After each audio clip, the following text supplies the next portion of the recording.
Dear Dad, it's been a while. You missed a lot while you've been gone, so I figured it was about time to sit down and write this letter to you to fill you in on everything you missed, the good times, the bad times, and the lessons I've learned along the way. It hasn't been very easy since you left, but each day hurts a little less. Your unforgettable smile holds a very special place in my memory and will never be unseen. And that loving laugh of yours I could listen on repeat for the rest of my life will never be unheard. I cherish those 14 years I got with you, and even though it was cut short, I'm still grateful. I'm grateful to have had someone like you in my life. You have undoubtedly made me the person I am today. You made and continue to make me feel like a real-life princess, as you would have made sure to say. The last 4 years have been difficult, but not impossible, mostly because of your loving wife, the same woman I'm lucky to call Mom.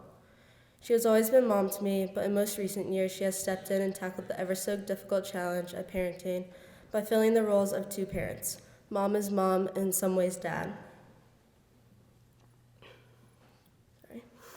Each day she continues to show me how life has always and will always be filled with light. And even after you left us too early, she told me that there's light. Sometimes it's brighter than other days, but it's always there with us, even though your presence is gone. It took some time for me to understand that, but now I do. No matter where you are, you're still with me, tackling the goals I set and the challenges I meet. You are the light that I've learned is constant and everlasting. So I guess I should start to enlighten you on the past couple of years. Well, firstly, I finally graduated from Hill School after the 7 years of you driving me to and from school each week to drop me off and pick me up. I followed the path you set for me and attended Foxcroft, an all-girls boarding school just like you always wanted. In all honesty, it wasn't so great. I'm really sorry to let you down. The teachers had a hard time understanding who I am as a student and person and didn't actually care to get to know me. The students were kind but not interested in being real friends, and I got in some trouble in my last few months of the school year. I was more angry and confused than sad that you left so quickly, because I had to conquer a new challenge, which was going to a new school, meeting new people, basically starting over. This anger overtook me and led me to become someone you wouldn't have been proud of. I began to slack in school, I didn't care about my grades as much as I should, and I paid attention to the rules only so I could break them.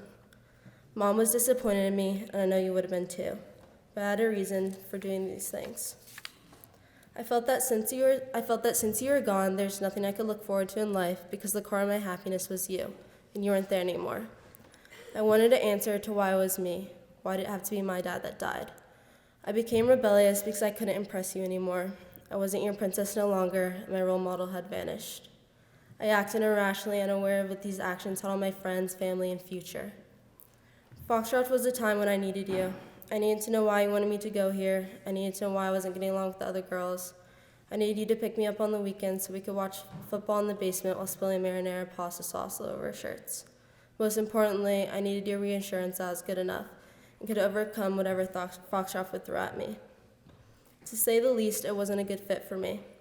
I now realize a part of me hated that school so much because more than anything, I hated I couldn't love it.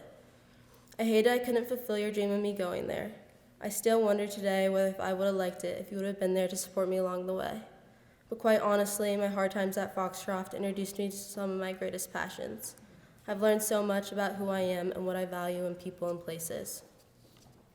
Thankfully, however, I did have an outlet that released my anger and sadness that I kept inside. My horses. I was fortunate enough to travel around the States, going to horse shows, and competing against riders from all over the world. As you know, I've always loved horses, and they made an incredible impact on the person I am today. This passion reminded me that finding light is still possible. I am forever grateful that you've introduced me to one of my many adorations and supported me since day one. After my first year at Foxcroft was over, I knew I wanted and honestly needed to attend my last 3 years of high school somewhere else. Hannah, basically your second daughter, and my sister convinced me to look into Pomfret School, which is a tiny boarding school in the quiet corner of Connecticut. Random, I know, right? I thought the same. Though, as soon as I stepped foot on the beautiful campus I now call home, I immediately felt a sense of happiness. A happiness that became foreign to me in the year at Foxcroft. The students and faculty alike greeted me with smiles and immediately made me feel welcomed. Within my first month at Pomfret, I made so many connections with students and faculty. Dad, I promise you would have loved it here. The dining hall is filled with laughter, the turf is covered in competitiveness, The dorms are painted with memories I'll remember and cherish forever. The classrooms are surrounded with teachers who are accepting, and the chapel is consumed with murmurs of ambitious students who I have and yet to become friends with. I've already dedicated 2 years of my life here and soon to be 3. With my 3rd and final year at Pomfret upon me, it will soon be time to say goodbye. But before then, it's time to say thank you. Thank you, Pomfret, for helping me dig myself in the dark and showing me the light. You are truly like no other.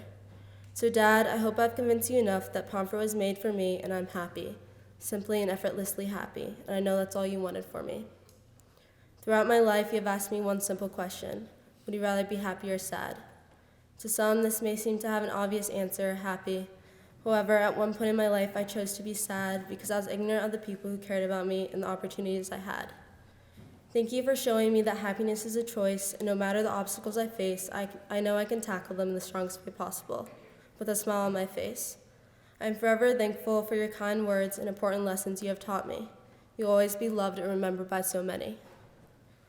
I hope by reading this letter to you all that will give you hope that you will find your light if you haven't already, and Pomfret is the perfect place to start. Thank you, Pomfret.